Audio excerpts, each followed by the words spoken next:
저속노화라는 말을 유행시킨 의사 정의원 씨. 여성연구원과의 사생활 논란으로 방송과 유튜브 활동 등을 중단하기도 했는데요.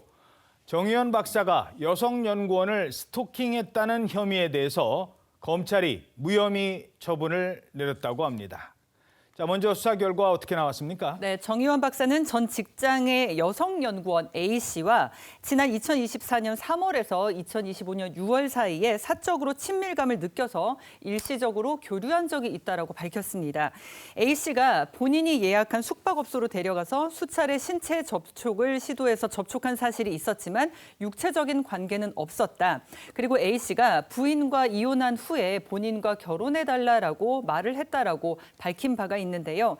정 박사는 이 여성연구원 A씨가 자신의 저서인 저속노화 마인드셋의 저작권과 금전을 요구하면서 그의 집에 찾아왔었고 A씨가 현관문 앞에 편지를 놓아두는 등 이 스토킹 행위를 했다면서 스토킹 처벌법 위반 및 공갈미수 등의 혐의로 이 연구원 A씨를 고소를 했습니다.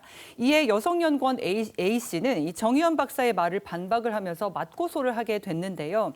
정 씨가 지위를 이용해서 반복적인 성적 요구를 했고 자신은 해고가 두려워서 이에 응할 수밖에 없었다.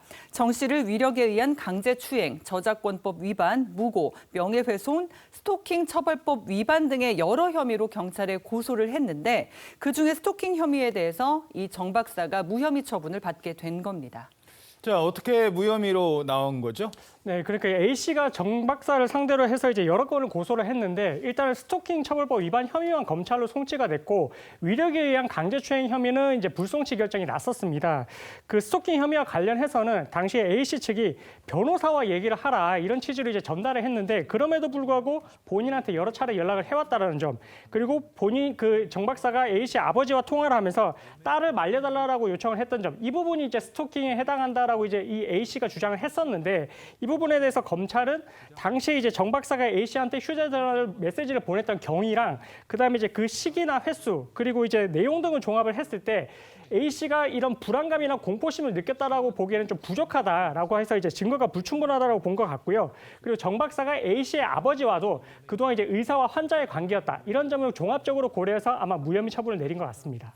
이 정의원 박사도 여성연구원을 고소했었잖아요. 그건 어떻게 됐습니까? 네, 검찰은요 여성연구원의 스토킹 처벌법 위반 그리고 주거침입 혐의에 대해서 기소유예 처분을 했습니다. 기소유예라는 것은요 불기소 처분의 일종인데 피의 사실은 인정되지만 사실 뭐 범죄의 결과나 행위 태양 등등 여러 사정을 고려해서 재판에 넘기지 않는 그러니까 기소를 유예해서 기소를 하지 않는 처분입니다. 아마도 이 여성연구원이 과거에 스토킹 전력도 없고 정 박사가 처벌을 원치 않았다는 점 이런 부분들이 감안된 것으로 봐야겠습니다.